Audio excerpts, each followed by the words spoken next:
Hi Fam Bam, welcome to the Freedom Series. Today I have for you a topical conversation called Condemnation versus Conviction. And the reason I want to share this with you is because it's so important to know the difference of both in order to really get across what your mission or your intention is.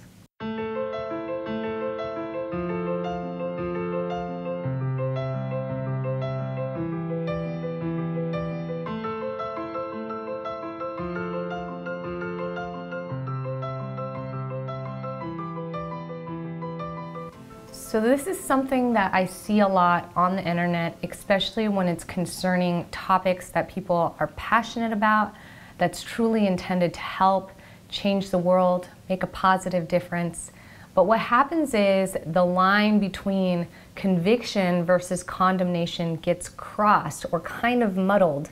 And then all of a sudden, the intention of a person with conviction ends up being condemnation, making it more difficult to get the positive message across, really kind of hurting the image of whatever a person is passionate or convicted about. And I think you guys have all probably recalled an instance or two where you've had somebody who was totally convicted but very pushy, and it was such a turnoff that you couldn't even really access the message they were trying to portray to you, and it was rude and not a happy experience. So a lot of times we don't realize that we are crossing that line. And I wanted to share this with you because ultimately in being able to communicate and relate the things that we're passionate and purposeful about is really a way to level up our freedom, not just individuals, but as a whole, as a group, as people who are connected and wanting to understand each other and wanting to do the best that we can, be the best we can, and really make a difference in not just our own lives, but in the surrounding environment and in lives of those around us. I really just wanted to talk about the difference between the qualities of conviction versus condemnation, how to identify it, and how to make sure you don't cross the lines of condemnation, but still are able to fully express yourself as a convicted person for whatever cause or purpose you might have in your heart. So there are 5 main qualities that conviction has. And if you don't know what conviction is, it basically means a deeply held belief or thought, a formal declaration, as the dictionary puts it. So a lot of us feel convicted by a story that we're moved by, or maybe information that we heard that something is hurting the planet or hurting innocent people, and we become convicted in wanting to help the cause to solve the problem. A lot of times people become convicted in their lifestyle choices. They might have found a new workout program or a new religion, and that conviction runs deep because it resonates with who we want to be, the beliefs and perspectives we take on that we value in life, and how we want to live. And it drives us into more than just ideas or thoughts, but into action, into wanting to really participate and contribute to the purpose of that message.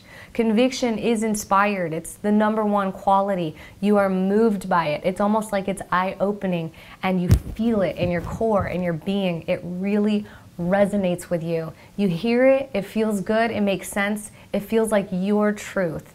That is a quality of conviction. The second quality is that you want to share because you care.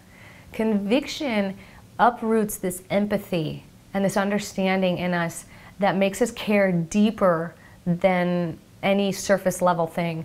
We might care that something went on sale, or that our friend got the job that they wanted, or that our kid did well in school. We care about those things. But when you're convicted, you're deeply moved on a level that you feel like is purposeful, and you become passionate enough to want to share because you really care about the end result and the outcome of the purpose that you're convicted about. One of the next qualities of conviction is that it is deeply rooted in your value and core. As I mentioned before, it feels so in line with who you are, what you believe, that you feel like it is your truth being reflected back onto you. So important to remember that what we're convicted about is different for everybody. The reason being is that our values and our root core are totally different. We're all unique. We value different things. We have different perspectives. So realize that even though it is your truth, it does not mean it is the truth or the only truth. The fourth quality of conviction is that it drives your life principles into actual actions. Again, as stated before, we can think of things as ideas and they sound like good ideas or sounds like a nice thought. There are many different things that are really amazing that make me feel inspired and that I hear about. And I wish I could take them all on, but I'm one person with a limited amount of time and energy, and I have different priorities than other people. So some people, like Tony Robbins, are driven by the idea of helping people through his seminars and writing books. But other people like Ocean Ramsey, the marine biologist, is driven to help our globe by repopulating the sharks and educating people on how sharks are actually good for us and not really predatory animals to humans. These are just a few examples how the principles are the same in wanting to help and wanting to have a better world, but it resonates deeply in a different way of expressed action. You have Tony, who becomes a life coach, and Ocean, who becomes a world educator in marine biology. And both are neither right or wrong, better or worse. We all play our role and a part. But the idea of conviction is that while I might think it's inspiring to hear what Tony has to say and that he wrote books and became a global leader in personal development, and Ocean became this well-known biologist who knows so much about sharks, I might not be so rooted into the principles of free diving and studying marine biology or wanting to get on stage with thousands and thousands of people that I might not have action driven towards that direction. It might be different for me, but regardless of the way that it is expressed, your conviction drives you into inspired action, and the result is in fulfilling the purpose of that storyline of whatever you're convicted about. And these actions take form when no one's looking, when no one's watching. That's conviction. It drives you because it is a part of you and your being. It has nothing to do with how people think of you or perceive you or what it looks like from the outside. The last quality of conviction is that it feels good. It feels good to connect. Not everybody gets your message or purpose. Not everybody believes it or resonates as deeply or as excitedly as you, but it just feels good to speak your truth, to share your truth, and to connect with others, and to find others who connect with you. These are all major qualities of conviction, and that is why we are positively reinforced to speak with purpose and passion and conviction. I think it comes back to the tribes days, or like when we were out in the wilderness, when it was our goal to share pertinent knowledge and information that was deeply valuable to us, to our fellow tribesmen, or our family or brothers or sisters, for the sake of survival. So it feels really good to share your purpose and your passion. However, there is that line that we're all here to talk about, which is, when does it cross over to condemnation? I firmly believe that a lot of people who come out very passionate and strong, even to the point of condemnation, are really driven from the root of conviction. There's just a little twist there where the ego can really get to us and sort of confuse the lines of what boundaries are appropriately from love versus from an egoic state of fear. And that is condemnation. So a lot of people use their conviction to uplift their ego by condemning other people. That's the first quality of condemnation. It feels good to put other people down because I'm better than you, because I know and live a truth, and you must be not as good as me because you don't feel or think my truth. You must be stupid, you must be all these negative things, and I must be better.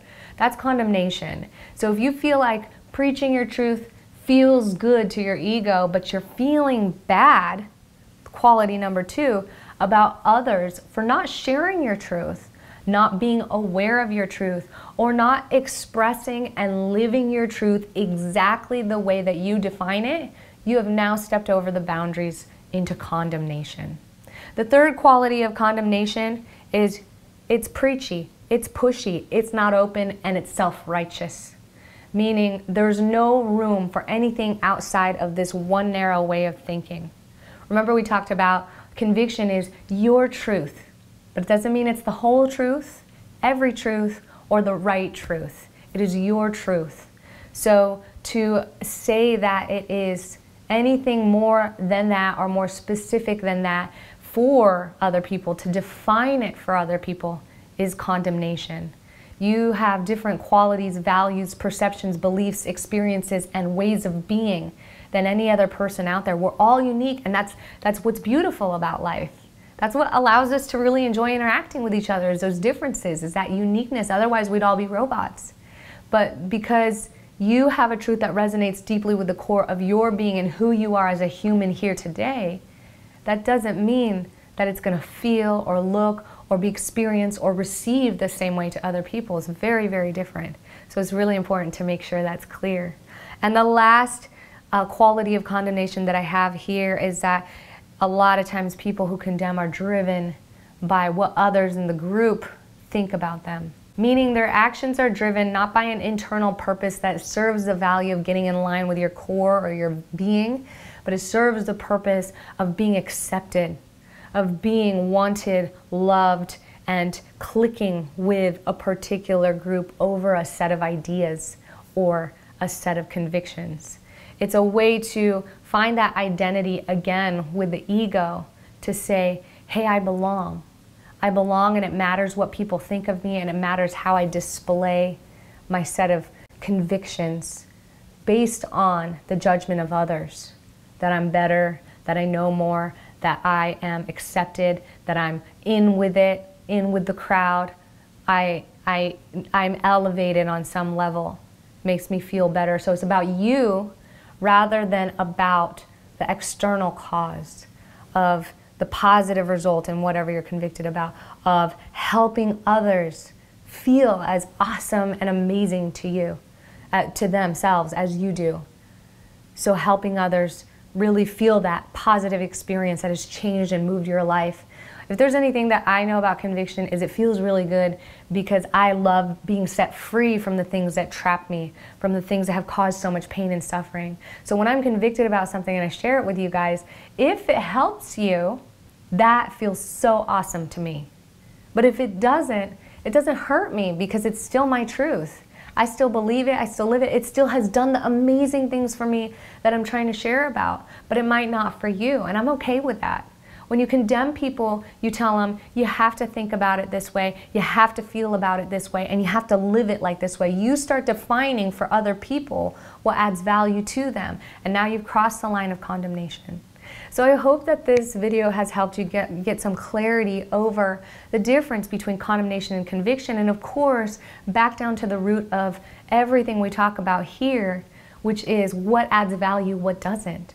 Conviction adds value to both yourself and to people around you, to the environment, to the cause of what you're convicted about.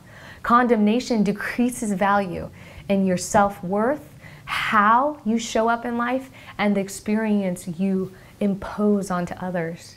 So remember to go out there and identify what adds value to you so that you can identify and add value to others, and we make a better world together.